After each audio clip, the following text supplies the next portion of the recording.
In today's video, I'm going to teach you how to edit, void, and delete transactions in QuickBooks Online. Whether you're new to QuickBooks or just need a refresher, this guide will help you navigate through managing transactions effectively. Let's get started by opening QuickBooks Online in your web browser. Once you're logged in, you're going to click on the gear icon located at the top right corner of the screen. This icon serves as a gateway to all the settings you need to access for transaction management. By selecting the chart of accounts next, you'll get a comprehensive view of all your accounts. This is where you'll locate the specific account that holds the transaction you wish to edit. You have two choices here: either click on View Register or Account History, depending on what's shown for that particular account. Scanning through lists can be cumbersome, so QuickBooks offers a handy filtering system. Use the filters or the find field to search for your transaction by inputting details like the amount, reference number, or memo.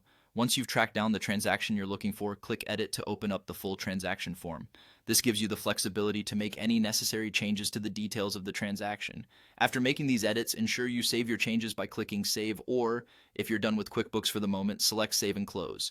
Keep in mind if the transaction is already marked as reconciled, which you'll notice beside an R on the transaction line, you'll need to click on that reconciled field until it clears.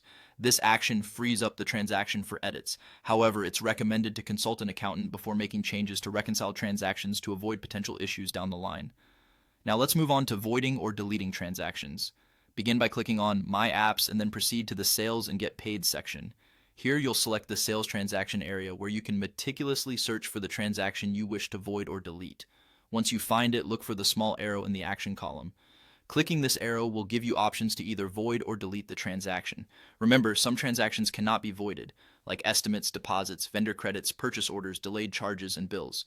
However, it's noteworthy that while bills themselves can't be voided, any payments made against them can be. It's important to note that voiding is done one transaction at a time. As for deleting, keep in mind that it's a permanent action. While you can still access some details in the audit log, once a transaction is deleted, it's not recoverable in full. And there you have it, a straightforward way to manage and adjust transactions in QuickBooks Online.